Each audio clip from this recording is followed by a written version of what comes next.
오늘 본문에 나오는 한 남성이 등장하는데 이 남성 엘가나라는 사람에게는 두 명의 부인이 있습니다. 첫 번째 부인은 한나였고 두 번째 부인은 분인나였습니다. 성경이 이렇게 기록하고 있습니다. 한 남자에게 두 명의 부인이 있다는 건 지금 우리의 문화에서도 합당치 않은 일입니다. 하지만 성경적인 가치관으로서도 당시의 문화로도 하나님께서 원하시는 가정의 모습은 아니었다는 것을 우리는 기억해야만 합니다. 이것은 분명 하나님께서 싫어하는 죄의 모습이었습니다. 하지만 이것이 분명 죄인 것을 알매도 불구하고 엘가나가 첫 번째 부인 한나 이외에 또 다른 여인을 아내로 취했던 이유가 무엇인가? 그것은 무엇이냐면 바로 엘가나라는 이 남성이 첫 번째 부인 한나를 통해서 가문의 대를 이을 아이를 낳지 못했기 때문에 그렇습니다. 그러니까 이것은 어떤 모습을 보여주냐면 엘가나라는 사람이 자신의 삶 속에 발생한 그 문제를 어떻게 해결하려고 하는가에 대한 모습을 단적으로 보여주는 겁니다. 그는 자신의 문제를 해결하기 위해서 그 문제를 끌어안고 하나님 앞에 나아가는 것보다 자기 스스로 그 문제를 해결하려고 했던 사람의 모습을 보여주고 있습니다. 그런데 늘 이처럼 하나님의 방법이 아닌 다른 방법으로, 그리고 정도가 아닌 다른 방법으로 인생을 해결하려고 하면 그 인생은 그 문제에 해결되는 것보다 또 다른 양상의 걷잡을 수 없는 커다란 문제를 맞이하게 될 수 있다는 거예요. 분명 엘가나는 자기 자신에게 커다란 문제가 있었다고 생각하고 그것을 이와 같은 방법으로 해결할 수 있다고 생각했습니다. 물론 엘가나는 그 덕분에 두 번째 부인인 분인나를 통해서 분명히 아들을 얻었습니다. 그리고 그는 생각했을 겁니다. 내가 이 아들을 통해서 가문의 대를 이을 수 있다. 나의 모든 문제는 깨끗하게 해결되었다라고 생각할 수 있다는 거예요. 근데 이것은 어찌 보면 문제 해결처럼 보이지만 오히려 그와 그의 가정 그리고 그의 사랑하는 아내를 더 큰 문제의 궁지로 몰아넣은 일이 되어버립니다. 어떤 문제이냐면 바로 엘가나가 그토록 사랑했던 첫 번째 부인 한나가 지독한 고통 가운데 있게 되었다라는 것이 오늘 말씀이 주는 큰 핵심 주제입니다. 한나라는 여인은 고통을 가졌습니다. 고통이 있었습니다. 그런데 그 고통의 문제의 시작이 무엇입니까? 먼저는 확연하게 드러나는 문제는 아들을 낳지 못한 것, 그것이 고통의 문제였습니다. 그녀는 가문의 대를 잇지 못하는 것 때문에 자기 스스로도 그리고 자기의 시부모들에게도 그리고 모든 이웃들에게도 손가락질 받는 비난의 대상이 되었을 것입니다. 이것이 자신의 의지로는 어떻게 할 수 없는 방법임에도 불구하고 그녀는 그와 같이 힘든 시기를 겪어야만 했습니다. 무엇 때문에요? 아이를 출산하지 못한다는 이유 때문입니다.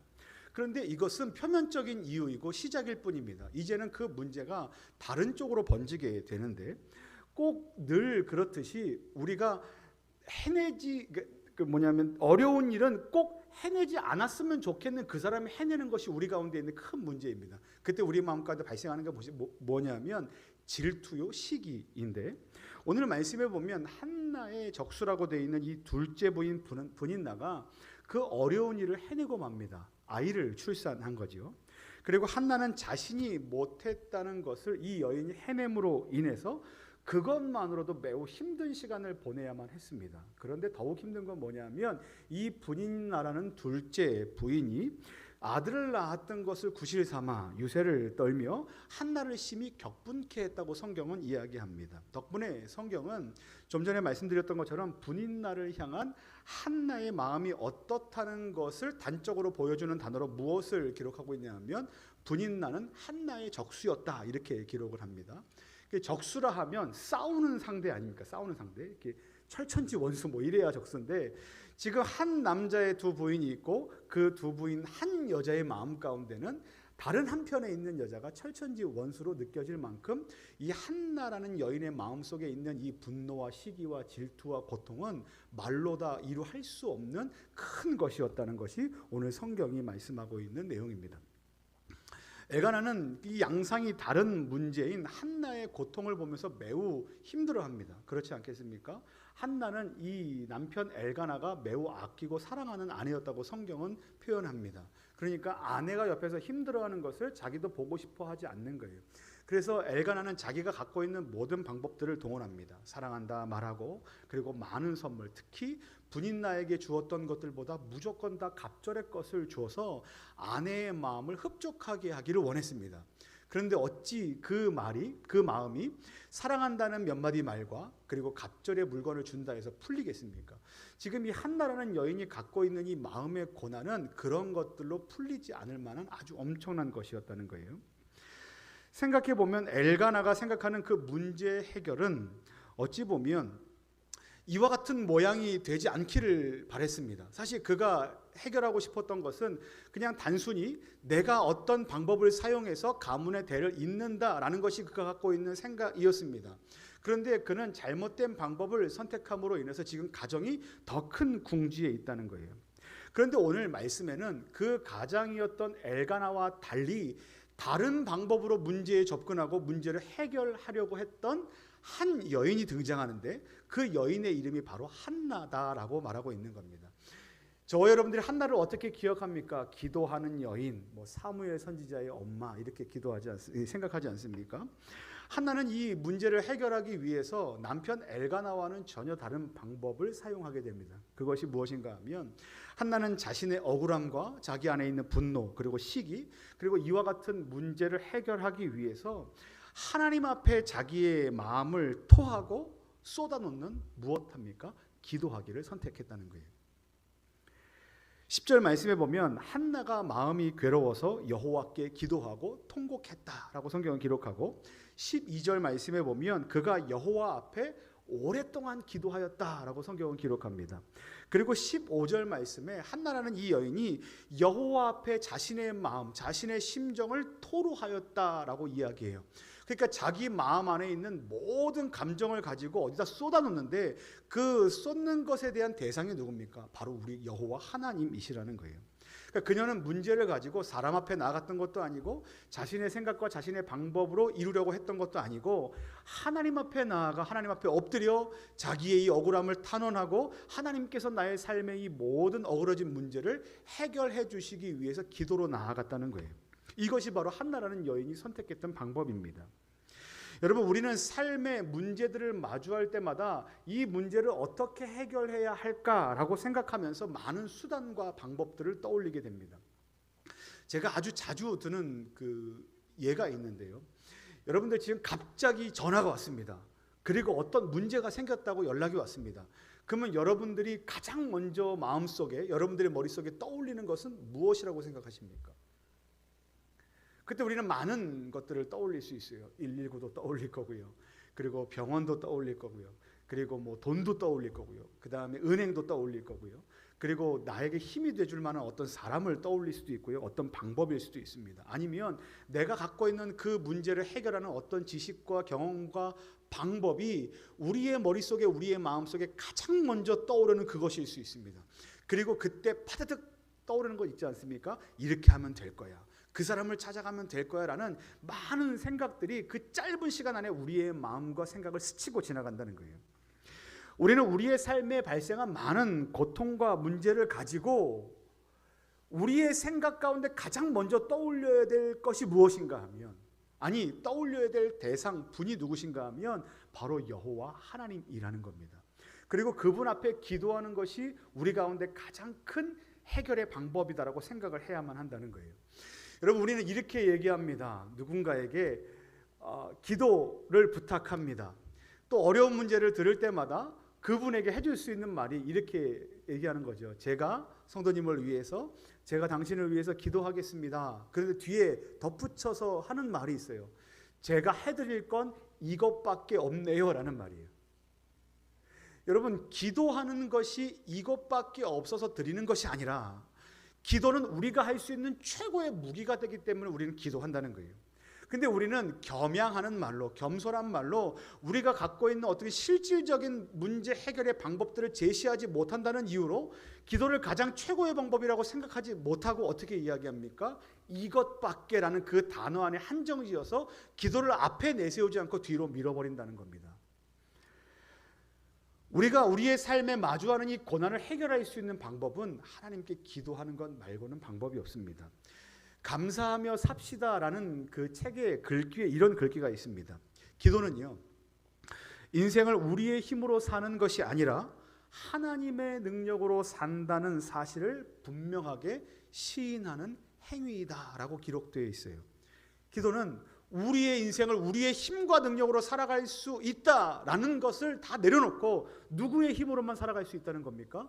하나님의 힘으로만 살아갈 수 있다라는 믿음을 가진 자들이 할 수 있는 것이 기도고, 그리고 우리가 기도를 한다는 것은 그와 같은 믿음의 태도가 우리 가운데 있기 때문에 비로소 우리는 기도할 수 있다는 거예요. 우리는 우리의 힘으로 살아갈 수 없습니다. 우리는 많은 것들을 할 수 있다 말하고 많은 것들을 해결할 수 있다고 말하지만, 우리가 그 문제들 앞에 섰을 때 우리가 경험하게 되는 것은 무엇입니까? 총체적 난국이고 우리의 연약함과 우리의 이 죄악된 습성으로 인해서 그 앞에서 낙심하고 절망할 수밖에 없다는 사실입니다. 그리고 우리는 무엇합니까? 그 자리에서 떠올리는 것이 있어요. 사람을 생각하고 재정을 생각하고 나의 지혜와 나의 건강과 나의 힘과 나의 능력과 그때는 누구를 찾아가면 된다, 이런 방법을 했더니 됐더라 라는 생각들을 많이 떠올리지만, 오늘 성경이 말씀하는 바는 우리가 해야 될 것은 하나님 앞에 나아가 기도하는 것이고, 그리고 우리의 마음 가운데 있는 이 모든 고난과 고통과 아픔과 어려움과 이 마음의 근심 가운데 있는 이 모든 이 가슴 안에 있는 것들을 하나님 앞에 쏟아내는 것 말고는 우리 안에 방법이 없다라는 것을 성경이 말씀하시는 겁니다. 사랑하는 성도 여러분, 바라기는 오늘 이 금요 기도의 자리가 이와 같은 자리가 되기를 소망합니다. 오늘 기도의 자리에서 하나님, 저는 할 수 없습니다. 저는 연약합니다. 보십시오. 제가 이 문제를 해결할 수 있는 방법이 없습니다. 물론 지금은 또 다른 방법들을 사용해서 해결할 수 있는 여지들이 많습니다. 그러니까 지금 이 문제는요, 늘 설교할 때마다 목회자나 설교자들이 조심스러워하는 본문이에요. 왜냐하면 아이를 갖지 못하는 이 현상 때문에 혹시나 마음의 상처를 받는 분들이 계실 수 있기 때문이에요. 근데 여러분, 지금 이 말씀은요, 그 현상에 집중하는 것이 아니라 우리 가운데 그와 같이 우리의 마음을 크고 힘들게 하는 커다란 문제가 발생했을 때 우리의 마음을 어떻게 할 것인가에 대한 문제에 집중하는 겁니다. 여러분, 현상을 보지 마십시오. 그 마음의 중심을 보십시오. 하나님은 오늘 우리에게 기도하기를 원하십니다. 그 문제를 가지고 기도의 자리로 나아가기를 원하십니다. 사랑하는 성도 여러분, 바라기는 오늘 연약함의 자리에서, 고통의 자리에서 하나님 앞에 기도로 나아가 주님께서 우리에게 주시는 놀라운 승리를 경험하시는 저와 여러분들 되시기를 예수님의 이름으로 간절히 축원합니다. 여러분, 그런데요, 한나가 그렇게 하나님 앞에 전심으로 기도하며 나갔을 때, 이게 어떻게 표현하면 좋을지 모르겠지만 전심으로라고 기도하기보단 간절하게, 어떻게 할 수 없는, 이 주체할 수 없는 이 마음을 가지고 주님 앞에 그냥 토로하고 불부짖을 수밖에 없는 그 마음으로 기도했을 때 아주 놀라운 일이 벌어진다고 성경에서 기록하는데요, 기도가 응답되었을까요? 아직 응답되지 않았어요. 제가 지금 말씀드리는 시점은 아직 한나의 기도가 응답되지 않았습니다. 여기서 기도가 응답되지 않았다는 건 더 자세하게 세밀하게 말씀을 드리면, 한나가 원하는 방법대로 아직 무엇인가가 현상이 이루어지지 않았다는 거예요. 특별히 여기서 말하는 현상은 무엇입니까? 출산하는 겁니다. 출산하기 전에 신호가 있지 않습니까? 임신을 하고 잉태했다는 그와 같은 신호가 아직 있기도 전에 오늘 한나 이 여인이 기도만 했을 뿐인데 18절 말씀에 어떻게 기록되어 있냐면, 하반절 말씀에 가서 먹고 얼굴에 근심빛이 없더라, 성경이 기록하고 있다는 거예요. 여러분 잘 기억하십시오. 가서 먹고 얼굴에 근심빛이 없더라라고 말하는 이 시점이요, 그녀가 기도했던 이 기도가 자기가 원하는 뜻대로 그 모양이, 현상이 해결되기 이전입니다. 아직 그 뱃속에 잉태가 되었다는 신호조차도 없습니다. 전조 증상이 없어요. 그냥 이 여인이 했던 건 무엇입니까? 기도했고 하나님께서 그 기도에 응답하실 것이라는 것을 확신하는 것밖에 없습니다. 그런데 그 여인이 어떻게 됐습니까? 한나가 아들을 낳기도 전에, 그리고 한나라는 여인이 그 뱃속에 자녀를 잉태하기도 전에 이미 고통 가운데서 해방되었다는 거예요. 어떻게 할 때요? 기도했을 때 그와 같은 마음 가운데 있게 되었다는 겁니다. 여러분 놀랍지 않으십니까? 이것이 무엇을 우리에게 말해주냐면, 기도한다는 것은 하나님께서 우리의 인생을 여전히 붙들고 계신다. 그리고 하나님께서 내 인생을 책임지고 계신다는 것에 대한 이 믿음이 있을 때 하게 된다는 거예요. 그리고 기도가 주는 유익이 무엇이냐면 기도하면 할수록 하나님께서 우리의 인생을 붙들고 계시다는 것을 더욱 명확하게 깨달을 수 있다는 겁니다. 그리고 어떻게 됩니까? 내가 아직 원하는 바대로 이루어지지 않았는데, 내 삶에 어떤 현상이 일어나지도 않았는데도 불구하고 먹지 못하던 사람이 밥을 먹고 근심으로 얼굴빛이 가득했던 사람이 환하게 빛이 나는 얼굴을 갖게 되었다는 거예요. 여러분, 누군가의 얼굴을 보면 이런 마음이 들 때가 있어요. 아, 지금 이 사람이 힘들구나, 이 사람이 어렵구나, 아니면 이 사람이 기분이 좋구나, 뭐 어떤 현상을 보고 아니면 표정을 보고 아니면 그 삶의 모양들을 보고 우리는 그 징후들을 포착해냅니다. 아, 그렇구나. 그런데요, 오늘 기도하는 이 신자인 한나에게는 그와 같은 현상이 있었는데, 그와 같은 그 징조가 있었는데, 그 징조가 어떨 때 생겼냐 하면 기도의 응답이 됐을 때가 아니라 하나님께 기도하자마자 그와 같은 삶의 태도를 갖게 됐다는 거예요. 여러분, 기도는 우리의 마음을 변화시킵니다. 그리고 기도는 하나님께 우리의 마음을 전적으로 신뢰하는 마음으로 나아갈 때 역사가 일어납니다.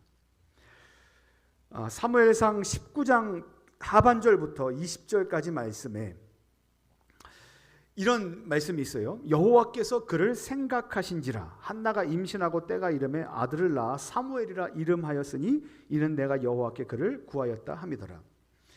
여러분, 이 여인에게 어떤 일이 일어났냐면 얼굴빛이 근심빛이 다 사라지고 얼굴이 빛나고 있을 때 하나님께서 어떤 은혜를 주시냐면 아이를 하나 주시고 그 아이의 이름이 누구라고 얘기하십니까? 사무엘이다라고 얘기합니다. 여러분, 사무엘이라는 사람은요, 단지 그냥 한 여인의 아들이 아니에요.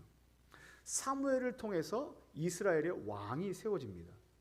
그러니까 물론 사무엘이 이스라엘의 왕을 세웠다는 것이 아니지만, 사무엘은 통로이지만 하나님께서는 한나를 통해서 낳은 그 아이를 통해서 하나님 나라의 역사, 이스라엘 나라의 백성의 역사들을 시작하시는 아주 중요한 그 변곡점에 있게 하시고 선한 영향력을 끼치는 인물로 세워주셨다는 거예요. 그러니까 이 여인의 기도는요, 첫 번째는 하나님께서 기도하시는 대로 응답하신 것을 경험한 거고요, 특별히 하나님께서 그 자녀를 통해서 놀라운 일, 축복하시는 것을 경험케 하셨다는 겁니다.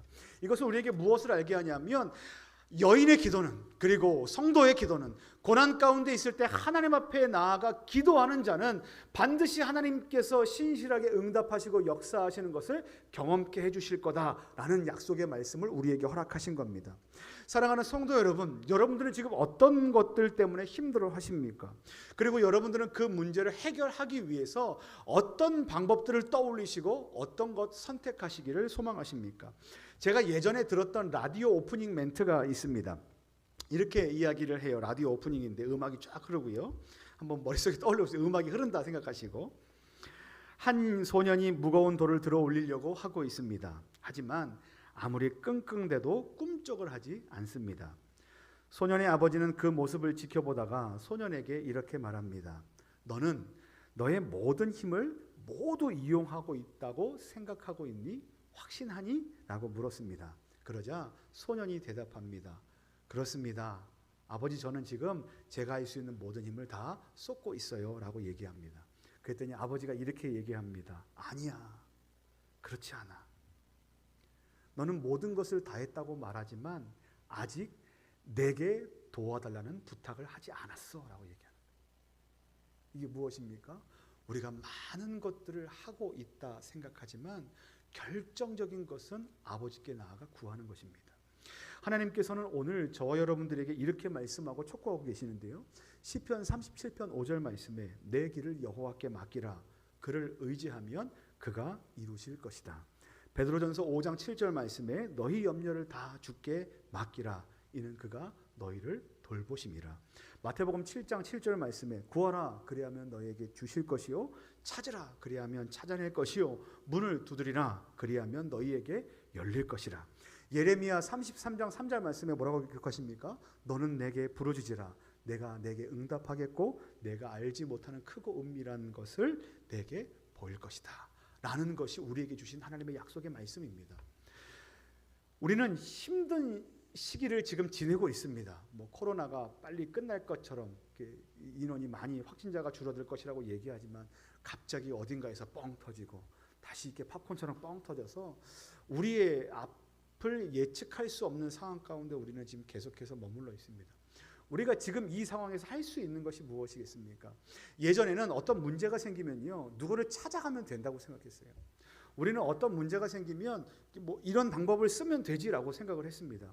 근데 여러분, 이 코로나라는 문제는요, 우리에게 우리가 할 수 있는 바는 아무것도 없다라는 한계를 확인시켜주는 시간입니다. 우리만 겪는 문제, 우리에게 치료제 주시고 우리에게 백신 주십시오라고 기도할 문제가 아니라 온 세계에 동일한 은혜를 부어주시지 않으시면 지금 해결될 방법이 없습니다. 온 세계의 경제를 회복시켜 주시지 않으시면, 온 세계의 치료를 해주시지 않으시면 우리는 이 문제가 끝나지 않는다고 우리는 생각할 수밖에 없는 상황 가운데 있습니다. 이게 무엇입니까? 우리는 한계가 있고 연약한 존재라는 겁니다. 그때 우리가 할 수 있는 최고의 것이 무엇이라고 말씀하십니까? 바로 기도입니다. 하나님께 눈물로 나아가 기도할 때 하나님께서는 신실하게 응답해 주십니다. 사랑하는 성도 여러분, 지금 여러분들에게는 어떤 고난의 문제가 있으십니까? 가장 크게는 코로나로 인한 많은 문제들이 우리 가운데 산적해 있을 것이고, 가정의 문제, 육신의 질병의 문제, 관계의 문제, 또 재정의 문제, 뭐 어떤 문제일지는 잘 모르겠어요. 그런데 어떤 형편이든 우리는 이렇게 생각할 수 있어요. 케이스 바이 케이스. 이건 이렇게 해결하고 저건 저렇게 하고, 이게 아니고요. 오늘 우리가 갖고 해결할 수 있는 문제는 단 하나, 기도하는 겁니다. 바라기는 오늘 우리가 갖고 있는 그 삶의 문제들을 가지고, 여러 삶의 문제들을 가지고 오늘 하나님 앞에 믿음으로 나아가 한나처럼 하나님밖에 답이 없습니다 라고 토해내시는 저와 여러분들 되시기를 예수님의 이름으로 간절히 축원합니다. 그리고 그때 우리 가운데서 근심의 빛을 사라지게 하실 것이고, 우리 가운데 끝내 그 일을 이루어 주실 하나님의 놀라운 역사를 맛보시는 저와 여러분들 되시기를 예수님의 이름으로 간절히 축원합니다. 우리 함께 찬양하시겠습니다.